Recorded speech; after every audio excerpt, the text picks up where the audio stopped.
பாட்டி யாரையும் தேடிட்டு இருந்தாங்களா? அந்த வழியா போன ஒருத்தர் பைக்கை நிப்பாட்டி, பாட்டி யார தேடிட்டு இருக்கீங்க அப்படின்னு கேட்டாராம். அப்போ அந்த பாட்டி சொன்னாங்களா, என் பேரன் பேத்தி சொன்னாங்களே, நான் ஒரு நடிகருக்கு ஏப்ரல் 23 ஓட்டு போட்டேன்.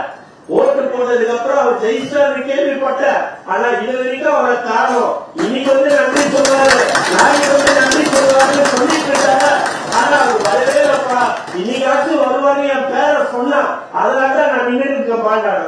கையில ஒரு பேப்பர் வச்சுட்டாங்களாம். என்ன பாட்டி பேப்பரு? அவங்களுக்கு ரொம்ப கஷ்டம் பாட்டின்னு அவர் சொல்லிட்டு, என்ன பாட்டி பேப்பருன்னா, பேப்பர் ஒண்ணு இல்லப்பா, வந்தா குடுக்கலான்னு வச்சிருக்கப்பா. என்ன பாட்டின்னு வாங்கி அவர் படிச்சாராம். இந்த மின்வெட்டு பிரச்சனையை எப்போது தீர்த்து தருவீங்க சட்டமன்ற உறுப்பினர்கள் அந்த பாட்டி கேட்கறதுக்கு இருந்தான். எப்பேற்பட்ட சட்டமன்றம், அதாவது நம்முடைய பேரறிஞர் அண்ணா முதல் நம்முடைய உயிரினும் மேலான அனைத்து தமிழ்நாடு மக்கள் நெஞ்சில் கூடியிருக்கின்ற ஒவ்வொரு குடும்பத்திலும் நிரந்தர உறவினராக விளங்கிக் கொண்டிருக்கின்ற நம்முடைய தலைவர் வரை மிக கண்ணியமாக நடத்திய அந்த சட்டமன்றத்தை இன்னைக்கு இடிபி பக்கத்துல இருக்க சினிமா ஷூட்டிங் கூடாரமாக தொடர்ந்து மாற்றி கொண்டு வராங்க.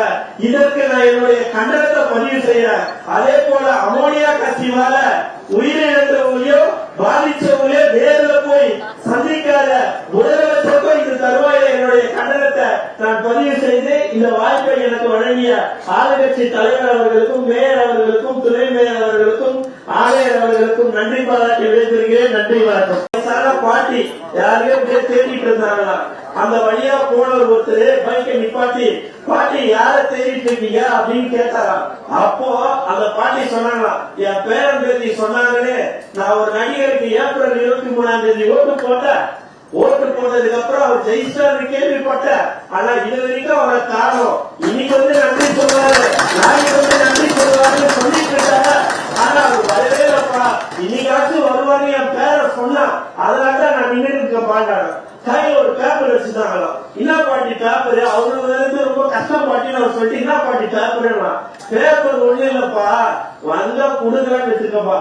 என்ன பாட்டின்னு வாங்கி அவர் படிச்சாராம். இந்த மின்வெட்டு பிரச்சனையை எப்போது தீர்த்து தருவீங்க சட்டமன்ற உறுப்பினர்கள் அந்த பாட்டி கேட்கறதுக்கு இருந்தான். எப்பேற்பட்ட சட்டமன்றம், அதாவது நம்முடைய பேரறிஞர் அண்ணா முதல் நம்முடைய உயிரினும் மேலான அனைத்து தமிழ்நாடு மக்கள் நெஞ்சில் கூடியிருக்கின்ற ஒவ்வொரு குடும்பத்திலும் நிரந்தர உறவினராக விளங்கிக் கொண்டிருக்கின்ற நம்முடைய தலைவர் வரை மிக கண்ணியமாக நடத்திய அந்த சட்டமன்றத்தை இன்னைக்கு இடிபி பக்கத்துல இருக்க சினிமா ஷூட்டிங் கூடாரமாக தொடர்ந்து மாற்றி கொண்டு வராங்க. இதற்கு நான் என்னுடைய கண்டனத்தை பதிவு செய்யறேன்.